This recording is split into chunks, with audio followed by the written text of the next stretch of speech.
Sols, good morning. সকাল সকাল আর একটা নতুন ব্লগে তোমাদের স্বাগত জানাই। সকাল সকাল আমার চান পুজো সব কমপ্লিট করে আমি এখন চলে এসেছি ছাদে। চলো তোমাদের ছাদে দেখাই আমাদের কি সুন্দর কিছু মরশুমি ফুল ফুটেছে।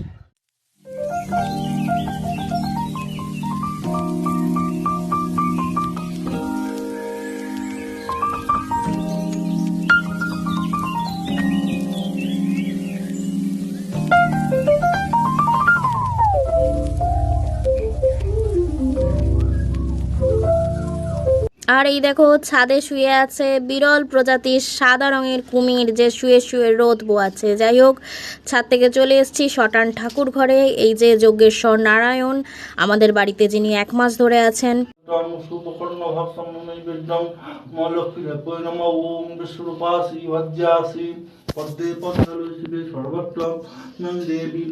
তোমরা তো দেখলে পুজো চলছিল। পুজো সম্পূর্ণ হওয়ার পর এই যে প্রসাদ নিয়ে আমি চলে এসেছি। ফল প্রসাদ, চিনি, চিড়ে মাখা, এই ছিল আজকের প্রসাদ। আর এই যে দেখো একজন ছোঁচা প্রাণী আমার পাশে বসে আছে প্রসাদ খাওয়ার অপেক্ষায়।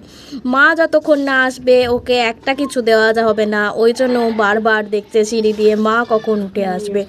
এখন ও ডাকলেও সাড়া দেবে না, কিছুই না, ও আছে মায়ের অপেক্ষায়। তো এই প্রসাদটি হচ্ছে আমার এবং আমার সমস্ত ফলোয়ার্সদের জন্য। সকলে ভালো থেকো।